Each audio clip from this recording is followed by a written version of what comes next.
Assalomu alaykum, hurmatli obunachilar. Mana videolarimni chiqargandan keyin qalanxo'ya gulini ham qanday qilib gullatsa bo'ladi, nima qilsa gullaydi deb so'raganlar bo'ldi. Men shularga mana qalanxo'ya gulini olib chiqdik bugun, xudo xohlasa. Men sizlarga bu gul gullash uchun nima qilish kerak, qanaqa chirinka qilinadi, shularni batafsil aytib o'taman. Hurmatli obunachilar, bu qalanxo'ya gulimizni ko'rib turibsizlar qanaqa chiroyli. Bu magazindan sotib olganimdan keyin o'sha sizlar so'rashdi, shu podpischilar so'rashdi boshlagandan keyin sotib olgandim. Olgan mahalimda gullab turgan gul edi bu. Mana o'sha gulini gullab bo'lgandan keyin o'sha mana gullamayapti hozir. Nimagaki biz men sizlarga ko'rsatib o'tay dedim, shuning uchun gullatishga harakat qilmadik. Endi bu gulimiz gullashi uchun nima qilish kerak?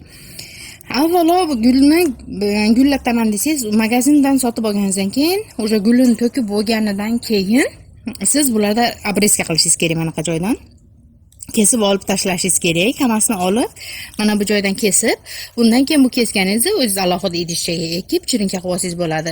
Ildiz otish juda ham oson gul bu. Nimagaki unaqa nima emas, injiq emas. Xuddi o'zimizni oddiy mana dollar gulimizni oilasidan bular bittasi emasda. Agar buni chirinka qilaman desangiz, buni ham ko'rsataman hozir chirinka qilishdi, lekin men endi qalanxo'ya guli uy sharoitida gullashi uchun nima qilish kerakligini hozir men sizlarga aytib o'taman. Qalanxo'ya gulimizni o'sha siz magazindan sotib olganingizdan keyin, o'sha gul gullab bo'lganidan keyin siz yana gullashini xohlasangiz, avvalo birinchi o'chirtda biz uni prishibka qilamiz. Qancha xohlasanglar kesib chirinka qilib olishinglar mumkin, xohlasanglar просто makushkasini olib tashlab, uni o'sishiga yana qo'yib qo'yasizlar. Unda ham siz hozir mana dekabr oyida, noyabr-dekabr oylarida nima kun qisqa bo'lib qoldi. Mana shu paytda bu gullarni kun qisqa mahalda dekabr bu gulimizni gullatsak bo'ladi. Qalanxo'yani qalanxo'ya guli uchun bir kunda 6 soat yorug'lik yetarli bo'ladi. Gullataman desangiz va 14 gradus joyda turish kerak. 14 gradus joyda turib, 12-14 gradus joyda turish kerak bu. Bir kunda 6 soat yorug'lik berishingiz kerak. Siz agar gulni gullataman desangiz, men oddiy gullarga 3 kun, 4 kunda bir suv quying desam, qalanxo'ya guliga 7 kun, bir haftada bir marta suv quyishingizni tavsiya qilaman. Qachonki gulni mana torfini birinchi beti mana bunday bo'lib qurib qolgandan keyingina suv quyishinglar tavsiya qilaman. Mana shu holatda siz 2 hafta gulni qorong'i joyga olib chiqasiz. 6 soat, bir kunda 6 soat yorug'lik unga yetarli bo'ladi. Suvni kam quyasiz. Shu prosedurani 2 hafta qilasiz. 2 haftadan keyin o'sha issiq joyga, avvalgi joyga olib kirib qo'yasiz. Qishda bu oynan tagida turgani yaxshi, nimagaki sovuqlik ko'proq bo'ladi va mana shundan keyin o'sha butonlarni berib gulimiz gullaydi qalanxo'ya. Mana shunday qilib gulni gullatsa ham bo'ladi buni. Bu gulni har xil sortlari bor. Hammasi mana shunday qilib ko'paytirsa bo'ladi. Udobreniya beraman desanglar, har doim aytganman, hamma udobreniyani, misol uchun komnatli gullar uchun alohida o'zini tabletkalari, mana udobreniya, vitaminlari bor. Mana shularni olib vitaminlar, udobreniyalar bersanglar bo'ladi.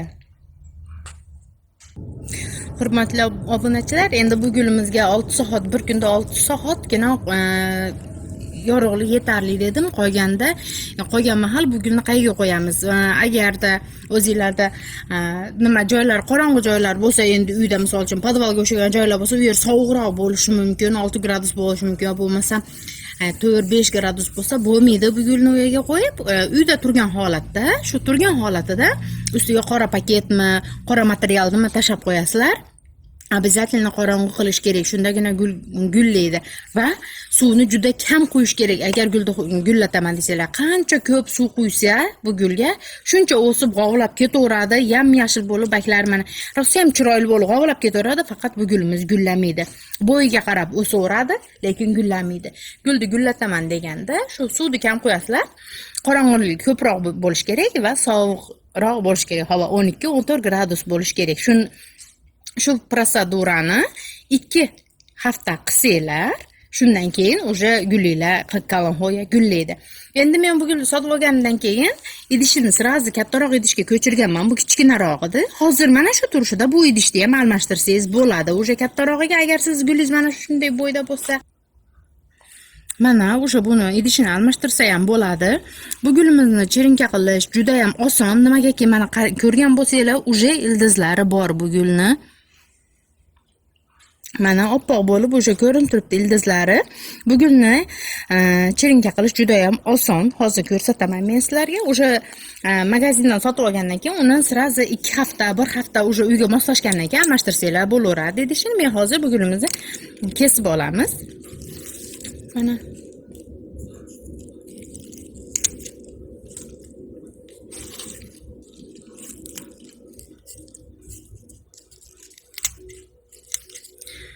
kesib ham oldik. Mana bu ham o'sib qolibdi. Buni ham kesib olamiz.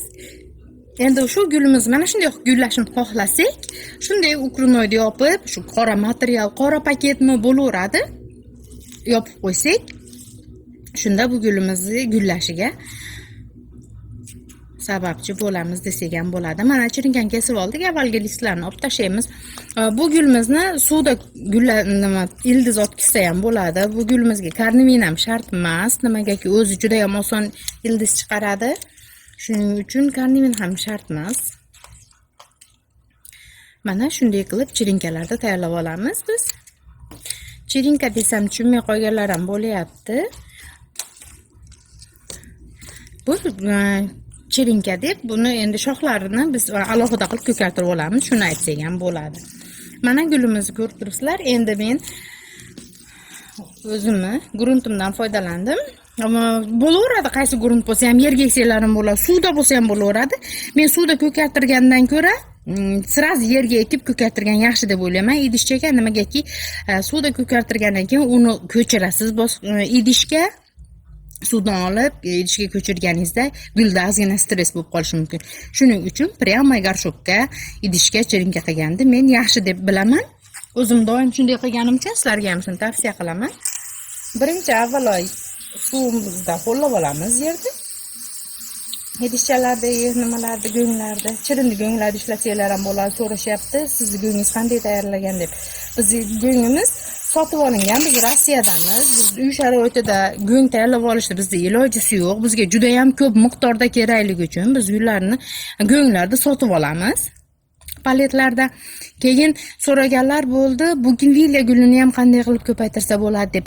Men sizlarga jon-jon deb ko'paytirib beradim. U gulni ham ko'paytirish juda ham oson, lekin men bugenvilya gulimni sotib yuborganimdan keyin qaytib topa olganim yo'q. Magazinlardan har doim borganimda qaradim. Zakaz ham qildim, lekin hali kelgani yo'q. Endi mabodo agar bitta joyda ko'rib qolsam, bugenvilyani обязательно ko'rsatib chiqaman. Yo bo'lmasam sizlarga qanday qilib chirinka qilinadi bugenvilya, mana shuni ham aytib o'taman. Xudo xohlasa bir kun. Mana men gulni mana shunday qilib ekib qo'ydim. Bo'ladi, shunchalik ekib qo'ysak 20 kunda ildiz chiqaradi. Qachon chirinka qilaman desanglar ham qilsanglar bo'laveradi, farqi yo'q. Faqat xonaning har doim aytaman, xona harorati 18 gradus bo'lishi kerak. Mana gulni ekib oldik. Undan keyin paketchaga solib qo'yamiz. Nimagaki biz hozir bu tashqarida qoladigan bo'lsa, shamolda tezda baklari ham quriydi, grunti ham quriydi. Shuning uchun biz bularni paketchaga solib qo'yamiz. Paketchaga solib qo'yganimizda gulni ekdik-ku, unutdik desak ham bo'ladi. Mana hurmatli obunachilar, paketchaga solib oldik gullarimizni. Buni o'sha 20 kundan keyin olsak ildiz otgan bo'ladi, chiroyli bo'lib. Mana shunday qilib gulimizni chirinka qilsak bo'ladi. Bu gulni gullash uchun nima qilish kerakligini aytib o'tdim. Yana Xudo xohlasa, bizda hozir bu gulimiz juda ham kam. Faqat men bitta sotib olganman desam ham bo'ladi. Xudo xohlasa gullatib o'zim proba qilganimda yana sizlarga o'zim tavsiyalarimni beraman. Va kommentariyada fikringizni yozib qo'ygizinglar.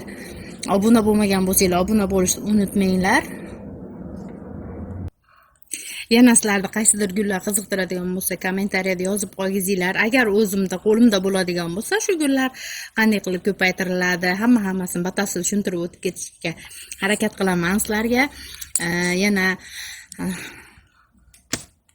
hurmatli obunachilar, hammanglarni kommentariylar o'qiyapmiz, o'qishga harakat qilyapmiz va javob qilib yozishga ham harakat qilyapman. Yana qandaydir savollar bo'lsa yozib qo'ygizinglar, javob beramiz. Video qilib chiqarib ham beramiz, xudo xohlasa. Sog' bo'linglar, salomat bo'linglar.